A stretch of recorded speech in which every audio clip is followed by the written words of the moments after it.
In hindsight, I wish I would have paused and begun to work a little smarter, begin to get talent around me, begin to invest in things, invest in myself, instead of just wake up and give it 12 hours a day and go, go, go, go. Choose not to live in a world of filters. Realize your mistakes. Set the foundation for your success. Get some wins. Knucklehead Podcast. All right, so with Heath Hill, the CEO of Lime Media. Heath, thank you for taking some time. Last week, we had a brief conversation, and you had touched on three things that were a big deal for folks who are just getting started in business. Right. But all of it circulated around the topic of relationships. Sure. So you've been in business now for, well, how long have you been in business? About 15 years. Not just Lime, though, right? Yeah, so I did the landscape business for 15 years and real estate probably the last 20. What is it about business ownership that scratches that itch for you? Or was there something that you noticed that was considerably different about you? Or was there somebody who left a kind of their, I don't want to say their imprint, but yeah, who inspired you to become an entrepreneur? Probably my grandfather. He owned his own handbag business of all things and just really saw the ability to create something, be something, no real limits other than yourself. He helped me get my first lawnmower, and really it just never was another option. It was just kind of what was laid out on the table, and never once had a job, never once got a paycheck. So it just kind of, I think, fell into place for me.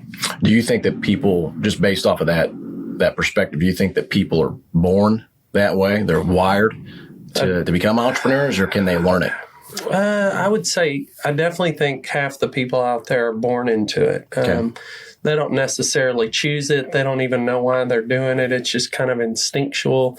And then I think that there's people that get mentored and learn repeatable processes and things that really take their ability to do things and do it really, really well to another level. And then they decide to go do their own thing, or maybe they figure out how to get capital. And I think they learn how to minimize their fear. I think a true entrepreneur never has fear. They just don't see it any other way. So they kind of see it as opportunity, where the other 98% see it as fear. And how can you do that? And I think that's probably the biggest difference.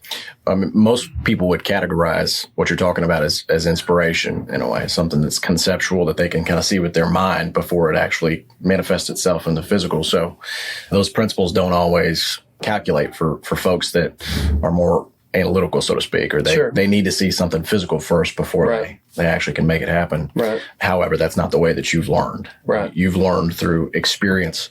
You always haven't had folks around you, though, that support what it is that you're doing. So, a commonality when you're working with different types of folks, especially in business, is how do you deal with people who just don't think like you? Sure.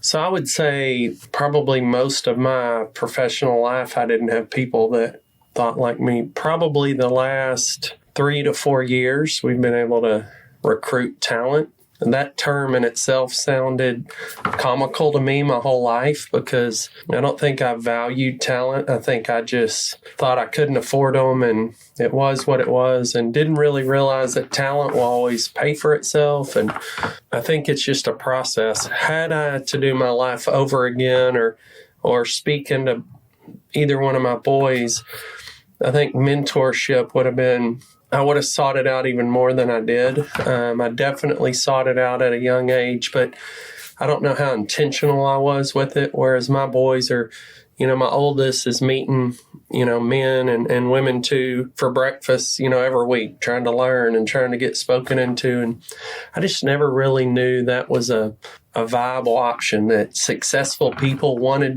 to meet with aspiring people. Never had anybody tell me that was an option. So that's probably the aha that I would tell you, is that successful people have a burning passion in giving that success away to other people through time, talent, or treasure. It's just, I don't know if that's God-given or just the way the world works, but I've never met somebody with success that didn't want to tell me about it and at least share it with me. And then what I do with it is up to me. Well, it's interesting the way you describe that. So the majority of folks that are in business, the way that they're able to attract more is to have 1 to 2 things that they do really, really well. And that's kind of their differentiating value proposition in a way. Right. You know, this is Knucklehead podcast, though. This is not, you did it perfectly the first time, every time podcast. Sure. So there's things that you screwed up along the way.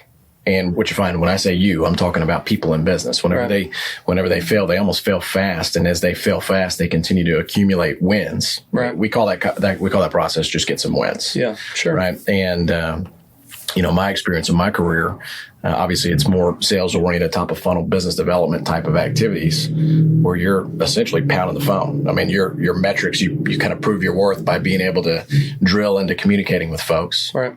Set meetings and close meetings. Then you have KPIs essentially on how you can measure success. But how often, or how many years, or how many months, how long did you have to go through that process before you figured out what worked for you? Yeah. Where you have the balance of the family, but then you also have the balance of the success that you're, I don't want to say chasing, but that you're accumulating throughout your career. Right. Where did you find that balance? And is there anything that was definitive that you messed up along the way that stood out to you? It's a big one. I think I grinded and worked way too hard for way too long. And what I mean by that is, in hindsight, I wish I would have paused and begin to work a little smarter, begin to get talent around me, begin to invest in things, invest in myself, invest into coaching, invest into systems, instead of just wake up and give it 12 hours a day and go, go, go, go. Hey, you ever asked yourself why you haven't started a podcast? Well, I already know the reason. So do you. You don't feel like you're tech savvy. You don't feel like you got your message wired tight. And quite frankly, it's all this mystification going on. Quite frankly, our process helps to demystify that. We're push button for podcasts. We're Knucklehead. Why Knucklehead? Well, we lead with the fact that you don't know what you're doing. We do. We've been there. We've actually been in your shoes. We take your spoken voice. We literally give a human voice to your website. You want to bring dead leads to life? Well, then you need to talk to Knucklehead. Essentially, what we're going to do is we're going to take you through our process, and we're going to help take your human voice and increase the process for you going from dead leads to life. How do I do that? Well, you essentially just take your human voice, put it in a directory, and let people consume more of you. Give your audience the ability to Netflix on you. They want to binge watch you. They want to binge listen. Give them the ability to take your voice along on that commute with them. So you can get in touch with us, Steven at Knucklehead Podcasts, or if you got a really cool story, Stories at Knucklehead Podcasts. You can find us on LinkedIn and on Facebook at Knucklehead Promotions LLC, and get in touch with us. Don't be a beta about the process. Don't let the fact that you don't know prevent you from getting some wins. So don't be a beta, get some wins, and contact us today. See you. At one point, we had hit a level of success, and I didn't even acknowledge it, or really wasn't even consciously aware of it. And I asked myself one day as I'm running to the copier to get something off of it because I don't have time. I've got to produce. I've got to call more, email more. And I'm like, why am I running? Why? We've got some wins. We've got money in the bank. We've got deals on the table. Why am I still running? And although I think pace and urgency and all those qualities are things that led to some success, I also think that they can hinder you from really going to the next level. Because when you start scaling a business, hustle and grind can only take you so far. You cannot hustle your way to a $30 million business. If you can, I don't know how. At some point, you've got to get outside yourself. You've got to get systems and people. And that's a whole new world. And we're going through it right now. And it's very challenging because you can get talent, you can get systems, and sometimes all those things don't work together because the business is so unique. And so I think I've had to learn some patience that, hey, we don't have to grow it or figure it out today or this year. We just got to constantly evolve. We've got a guy right now trying to build a sales engine. And you talk about with your sales experience on these KPIs, and we don't have any KPIs, hustle, grind. And he's in here, and it's very challenging, right? Everything he's saying, I understand, but I've never done and I'm not familiar with. I still use a manila folder and notepad, and everything he does is automated, for example. Yeah. And so I'm going to have to evolve so that all the people around me will evolve. And that part in growth it's exciting, but Did you do something similar in real estate though? Or is that just a process that you just, because of the 12 hours a day, that was kind of your MO? Yeah, I think real estate, I was always doing it on the side. So it never was a grind. It was maybe very disciplined, very focused. I would get up at 6 and go check properties from 6 to 8:30 and then start my job 8:30 to 6 and then stop by and check a property on the way home. So I was able to, or maybe go around lunch. I took a bunch of classes. That was probably the first time I really invested in myself other than college, where I went and spent 50 grand on a bunch of classes and, got out of those classes and within 2 weeks did my first deal that paid for the class. And it was really an aha moment. You had mentioned this, I think it was last time we had talked about, I wish I could remember exactly how you said it, but the impression that I got left with was whenever your standard is the way that it is, and you understand that you have a responsibility to succeed at different points in your life, you viewed success differently. And right. you view it now as a responsibility to pass on to in a way, kind of lead the next generation, but at the same time also to pass lessons that you received earlier in your career. Right. How do you split your value as an individual versus the performance, or so to speak, of your business? Yeah, it's a great question. So to me, they're one and the same. So I leverage the business to just accelerate me, the person, my value. It gives me a platform. So today we gave money to a cancer group. We gave money to a firefighters group. We gave money to this other thing that's going on with some of our employees. And I probably wouldn't be able to do that personally above and beyond giving to the ministries and stuff. But as a business, it's something where we feel called to do and give more than we take. So I have an account set up where I've got to give it away every single month. Well, because I'm the owner of that business, I get to try to figure out, all right, what can I do to really help engage all the people around us, and is there a casino night to stomp out cancer that's going to rally guys together and grow internally above and beyond the good it's going to do for the benefit that works? It's like a double win. So I think, to me, money's just kind of how you can keep score. Once you become $1 million company, a 5, a 10, a 25, it's probably just a scoreboard. Honestly, it means less and less to me. I think the value, though, is the ability to engage people around me at a level that nobody else would have that influence or ability to do so. And I think that part I take super serious, and I just like it. I enjoy it, which makes it easy to do, right? So when I'm here 10 hours in a day, it never feels like work because I get those little opportunities to kind of leverage the business that way.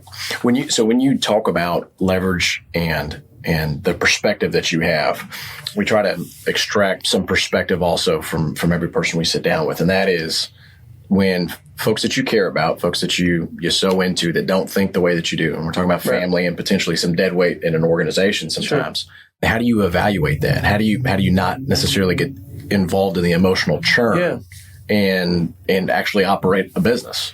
So for me, it's super simple. Most, it probably isn't. My job is to lead the horse to water. If it drinks or not, it's got nothing on me. I'd love to see them drink, but I don't really get emotional about it. I feel passionate and emotional about the process of getting them from here to here. And then what they do with it after that's kind of between them and God. But I feel like I'm going to be accountable for, did I move them from here to here? I think my wife, on the other hand, could care less about moving them from here to here, just cares if they drink. I think there's probably other people in life that feel that need. It just isn't.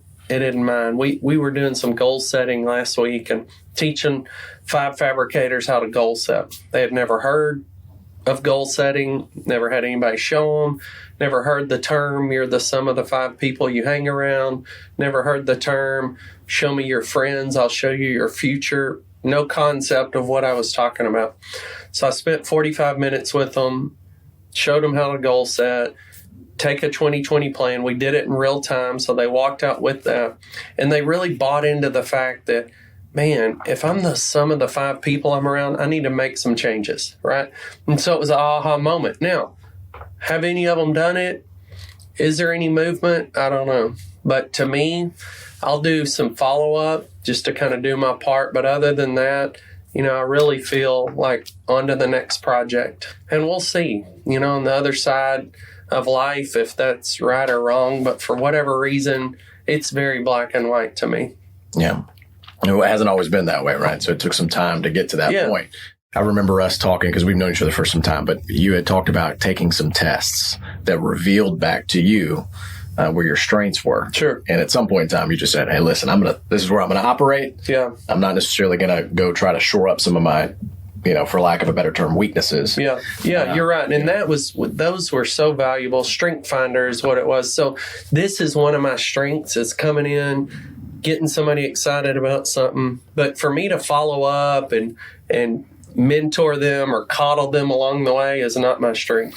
I couldn't read a contract to save my life. So now I have a CFO to do that. And that's what we were talking about. Yeah. I think one afternoon, is that I can't be all things to all people. And, I'm really good at the couple things I'm good at, but I really need to just stay out of the lane of these things that I'm weak at and try to hire around. And that's really what I would deem people that have success. They do a really good job of hiring around them, where they're weak.